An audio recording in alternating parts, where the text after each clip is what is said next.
On October 8, 2024, the Silent Hill 2 remake launched, putting the spotlight on Polish studio Blobber Team. Soon after, they revealed their next big project, a survival horror called Cronos, a game set in a post-apocalyptic environment with gameplay seemingly close to the Dead Space series. The big question: could they match the success of Silent Hill 2? After all, remaking a proven classic with a built-in fanbase is one thing. Building a brand new IP from scratch is something else entirely. Video game critics seem split on Cronos, though let's be honest, a lot of people are split on video game critics these days. But players made it clear. Cronos is a strong start for a new horror franchise, and I believe it's an important game that could shape the industry for years. And here is why. If you're new to the channel, welcome! My name is Rafał Bremski and I'm a professional game designer working on AAA games for about 9 years. In this video, I'll break down 7 key lessons from Cronos, its wins and its mistakes. Lessons that show us how to make not just a good horror experience, but a good game in general. Lesson 1. Trust the player. Cronos respects its players. Instead of holding your hand, it builds lore through notes and the environment, aiming at players tired of being treated like they need everything explained. It's less accessible, sure, but it wins over players who want to get challenged. That respect carries into the mechanics. Ammunition and resources are scarce, and inventory space always forces hard choices. Every gain means a sacrifice. Drop one resource to take another, or destroy one thing to make a room for something else. Nothing comes for free. Combat plays into this too.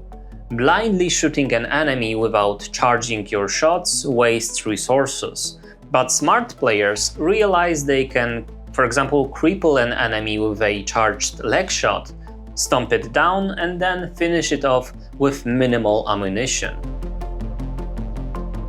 A really good example of rewarding players that take their time to think is, if you're good at conserving bullets, the loot manager system in the game, which is basically a system that adapts loot to what you need, stops giving you more ammo and instead drops energy for leveling up. In other words, the smarter you play, the stronger you can become. Lesson 2. Pacing. Cronos is all about rhythm. The game carefully raises your tension with combat and exploration, where your stress levels are high due to fighting monsters or anticipating a jump scare.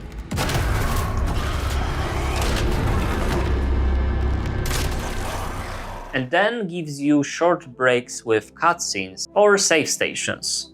It's the classic horror flow, but here it's done almost perfectly. What really works here is how Cronos keeps you engaged even in the calmer moments. Save stations give you relief, but they don't let your mind drift. You are still making tough choices. Do you stash your gear, sell items, or risk leaving your bolt cutters behind to have more space for ammunition? The preparation loop keeps the tension alive.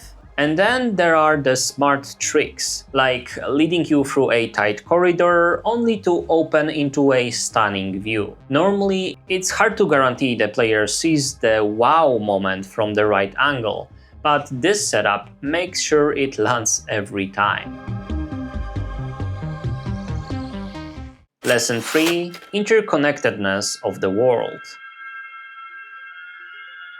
Cronos builds its world with tight, deliberate connections between hubs, save stations, and shortcuts. Shops or save points always appear at the right moment. When the player's inventory is full or when ammo is running low, there is usually a station or shortcut just around the corner.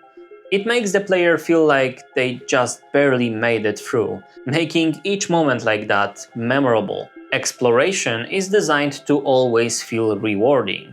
On the main path, rewards adapt to the player needs through a loot manager system.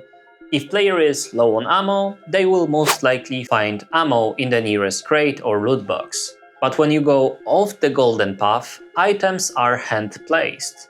They often go beyond what the game normally allows, like giving an extra stack of fuel even though the limit is usually 1. This makes exploring side paths feel like an advent calendar, each discovery surprising, valuable, and worth your effort. All that combined with the environmental detail, like old apartment interiors or street elements that are strangely familiar for me personally, as I grew up in Poland where the game takes place. The world feels authentic, lived in and memorable. Lesson 4. Build simple rules, then keep reinventing them. Cronos shows how strong design doesn't need dozens of complex systems. Instead, it takes simple mechanics and reuses them in clever ways. One such example is the switch mechanic, glowing orbs that restore objects to their past state. At first, it's used to switch the state of environment elements, like rebuilding a bridge or moving an object.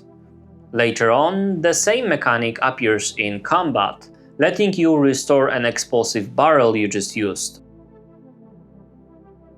Or in puzzles where you have to switch items multiple times across different spots. One simple rule, many clever uses. Another great case is wall-bound enemy that grabs you as soon as you enter the room. It dies from one single shot, but the challenge here is to find the right angle, like through a hole in the wall, before stepping inside. At its core, it's just a door mechanic, something that blocks your path, but reimagined in a way that builds tension and keeps the horror atmosphere alive. The crafting system follows this principle as well. It's built on just 2 resources. Because of that, every decision matters. You think about what to craft instead of spending everything you've collected. Compare it to the Last of Us system, where more resources types often mean you simply craft whatever you can at a time. In Cronos, the shared pool forces real choices. Lesson 5. Build horror through gameplay, not just scary moments. Cronos proves that horror doesn't need flashy animations or the scariest creature designs. The enemies themselves aren't as terrifying as in Silent Hill 2. They are not as uncanny and psychologically fucked up. What's scary here is the anticipation and the systems around them. The game builds fear through attrition. You're not only afraid of dying, you're afraid of wasting health and resources. Every mistake lingers. Even if you survive, you might end up in a spot that's tough to recover from. Combat fuels this tension with mechanics like the charging shots. Tap to fire weak damage or charge for a stronger hit. But if you release your shot even a split of a second too early, you get nothing extra. It's all or nothing. With no dodge and long enemy reach, every fight becomes a series of risky mini decisions, like do I have time to fully charge or do I release early to cancel the enemy swing? Jump scares also hit harder because they are set up properly and just make sense in a way. For example, by reading notes, you get a hint that something strange is happening in a particular area. And when you finally approach it, you expect something bad to happen.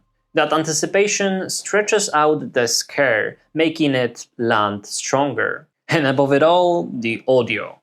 The music and sound design rank amongst the best in any horror game ever made, amplifying the tension at every step. Lesson 6. Build ever-evolving gameplay. This is one of the most important lessons from Cronos. The game takes a handful of simple mechanics and keeps twisting them, creating constant mini decisions that make every fight feel different. like enemy grabs that can be escaped by button mashing, but you still take damage, or you can spend fuel resource to break free instantly. Or take the merging enemies system. From the start, enemies can fuse with dead bodies on the ground. At first, it's manageable, but later, when stronger enemies show up, a merge can turn them into a really big issue. Using Flamethrower, which early on is mainly a way to stagger enemies, suddenly gains new meaning. Sometimes it's smarter to burn bodies in advance, so nothing can merge with them later on. Even the lack of dodge shapes decisions. Without invincibility frames that would come with it, players have to plan their routes, use melee staggers wisely, and save the flamethrower as a last resort when cornered. Lesson 7. What Cronos got wrong. Cronos teaches us a lot through its strengths, but also through its mistakes. The shotgun is a good example. It hits hard, but the weapon animation hides the enemy's reaction. So sometimes a perfect shot feels like a miss. Hit feedback on an enemy should always come before making the weapon animation look cool. Another issue is the stomp mechanic.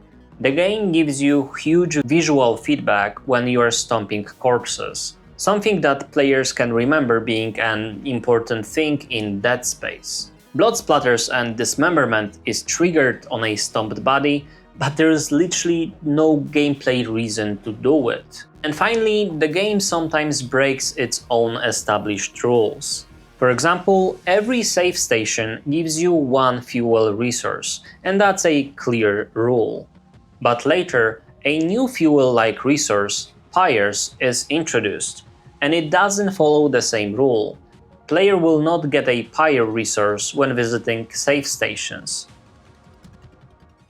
Cronos proves that the best ideas don't come from overthinking on paper, but from testing, tweaking, and letting mechanics grow into something bigger. If you enjoyed this short breakdown of Cronos and the lessons it teaches, share that video with someone who's curious about how games are made, and subscribe to this channel so you don't miss out on future game design breakdowns. See you in the next one. Bye!